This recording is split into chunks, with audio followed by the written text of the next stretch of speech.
Good evening and welcome to Roundtable. Today at the Roundtable with us is Mr. Ravi Fernando. He is the CEO of Slintech and he is also the United Nations Global Compact focal point for Sri Lanka. So good evening, Mr. Fernando. Good evening. And there's a lot of experiences in your bag and you've been holding a lot of posts. So why don't you elaborate on your experiences so far? Okay, probably I'll start at the very beginning, which was as a management trainee at Unilever, going back some years.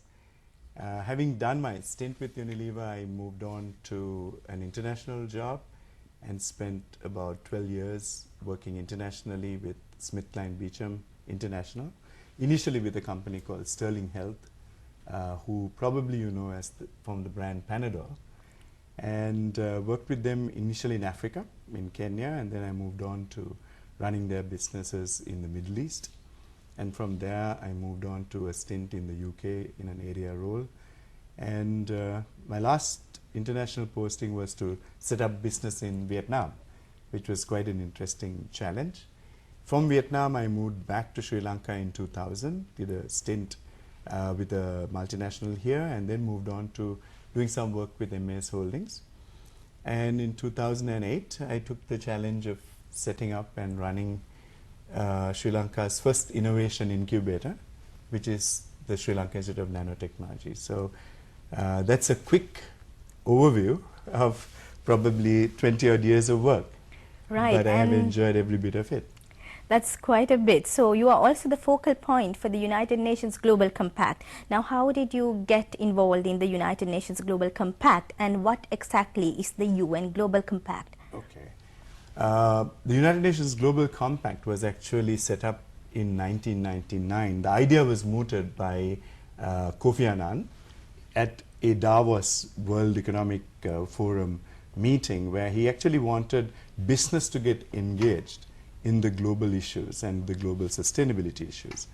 And at the time, when he mooted the idea, he realized that the UN system was geared to work with governments, not so much with companies. So he created the United Nations Global Compact, and that was in 2000. And since doing that, I mean, now we are on our 10th year, the UN Global Compact now boasts of about 7,000 members. And probably the best of the best companies in the world have signed up to the Global Compact. And what it really entails, or what it really requires, is a company's commitment to be able to say that we will do business in a responsible way and in a sustainable way. And it requires companies to subscribe to the 10 principles of the UN Global Compact, which involve human rights, environmental issues, labor issues, and also has a key rule on anti-corruption. So companies who subscribe to the UN Global Compact are those companies who believe that they can live by those principles. So any company can join the UN Global Compact network, or is there any criteria that for a company to join the network? There are few criteria which the United Nations Global Compact have set. There are some basic numbers that are required if a company was to register, and also a commitment at the very top. I mean, the CEO or the chairman of that company has to be able to say, I commit to those 10 principles, and I will ensure that these 10 principles are not just known by me, but are known by the rest of the organization, so that they can actually start committing to those principles and taking those principles forward. So when you say committing to the principles, are you also talking about implementation of some sort? Absolutely right. In fact, the most important thing is that one firstly creates awareness of these 10 principles within the organization. Having done so, then have strategies to implement these 10 principles. And increasingly what I'm beginning to see is that at the very outset, we used to see companies simply not doing the internalization of the Global Compact prior to activating the Global Compact. Today, that has changed, and now we currently in Sri Lanka have about 31 companies who have signed up to the Global Compact. But what is interesting is that because of them being conglomerates and group companies, we actually have now about 200 companies that we impact through the Global Compact network in Sri Lanka. So that is the local network. Local network, and globally, of course, there are 7,000 companies. And clearly, I would say the world's biggest sustainability grouping of companies and some people refer to it as the biggest corporate responsibility network in the world. So, Mr. Fernando, if I ask you the question as to why a company should subscribe to this particular network, what are the advantages, what are the benefits, and why should companies look at the UN Global Compact as a network and as also joining the network? Okay. First and foremost, there are probably 500,000 listed companies in the world.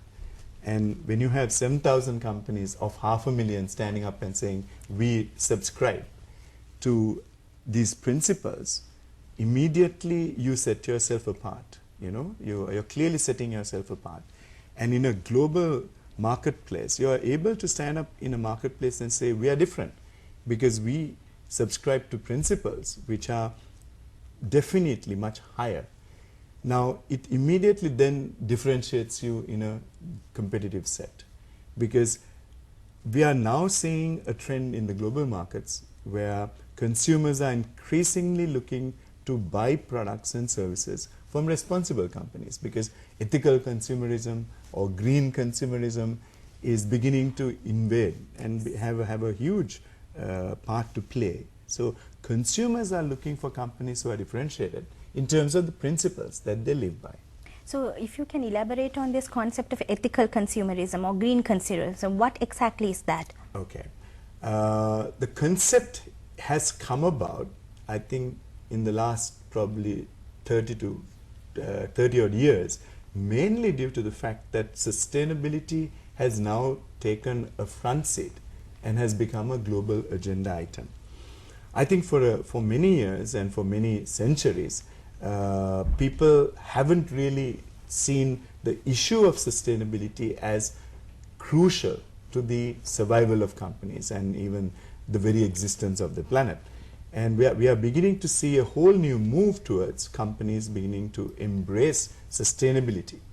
And consumers are increasingly, because one of the things that have changed the world is the whole internet, and people are now linked real time to issues. So in one go, they're able to now know what's happening in a country, whether a company is violating social sustainability norms, principles of human rights and labor. They get found out in real time and get reported probably on iReport on CNN. And before you know what has happened, the company is beginning to lose market capitalization in the share markets. Similarly, if a company really goes out on a limb and breaks some of the accepted norms of environmental sustainability, which you constantly hear of with oil spillages, etc., again, those companies are getting tough responses from the marketplace. Now, the last but not least, economic sustainability. Companies used to look at creating shareholder value. I mean, this was the big mantra of the 70s and the 80s. Now, increasingly, that was about creating economic value, creating shareholder value for shareholders, sometimes at the cost of the environment and sometimes at the cost of social sustainability. The new paradigm that is emerging now for all companies is now start creating sustainable value. Okay. And that's a big difference from creating shareholder value, which is a single bottom line kind of idea, to the triple bottom line idea. Triple bottom line meaning you must create economic sustainability, bottom line one. You must create that in an environmentally sustainable manner, and last but not least, do so also in a socially sustainable manner. And now the world is wanting companies to report all three bottom lines. And today, unlike in the past, you have sustainability indexes. You have the Dow Jones Sustainability Index, you have the FTSE for Good, and companies no longer are looked at from the perspective of do they have an annual report.